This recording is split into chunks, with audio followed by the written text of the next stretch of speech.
आणि आता पाहणार आहोत विधानसभेच्या तयारी संदर्भातल्या टॉप 9 बातम्या।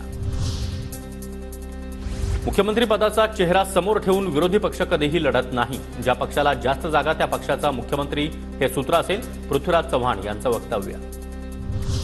महाविकास आघाडीमध्ये मुख्यमंत्री पदाच्या चेहऱ्यावरून घमासान। सत्ताधारी असो की विरोधक, राज्याला एक चेहरा द्यावा लागतो। पृथ्वीराज चव्हाण यांचं याबाबत वेगळं मत असू शकतं। संजय राऊतांची प्रतिक्रिया। मुख्यमंत्री पदासाठी याआधी महायुतीनं चेहरा द्यावा, मग आम्हाला विचारा। जयंत पाटलांनी मुख्यमंत्री पदाच्या चेहऱ्यावर बोलणं टाळलं। महाविकास आघाडीमध्ये जागा वाटपावरून देखील विसंवादाची चर्चा सुरू। जिंकेल त्याची जागा हा फॉर्म्युला।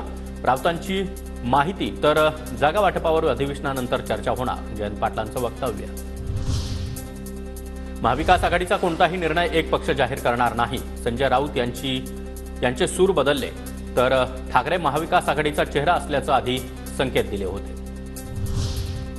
महाविकास आघाडीमध्ये टोकाचे मतभेद आहेत। ठाकरे दिल्लीला चेहरा बनण्यासाठीच गेले। दरेकरांचा टोला तर केवळ मुख्यमंत्री पदच नाही तर मतदारसंघावरून देखील महाविकास आघाडीमध्ये वाद असल्याचा धनंजय मुंडेंचा दावा। राज्यामध्ये पुढचं सरकार महाविकास आघाडीचंच येणार। विधानसभेला महाविकास आघाडी 170 पेक्षा जास्त जागा जिंकणार। जयंत पाटलांचा दावा। महाविकास आघाडीच्या जागा वाटपामध्ये सुरुवातीला 156 जागांवर चर्चा होणार। काँग्रेस दुसऱ्या क्रमांकाच्या मतदारसंघावर देखील दावा करणार, सूत्रांची माहिती।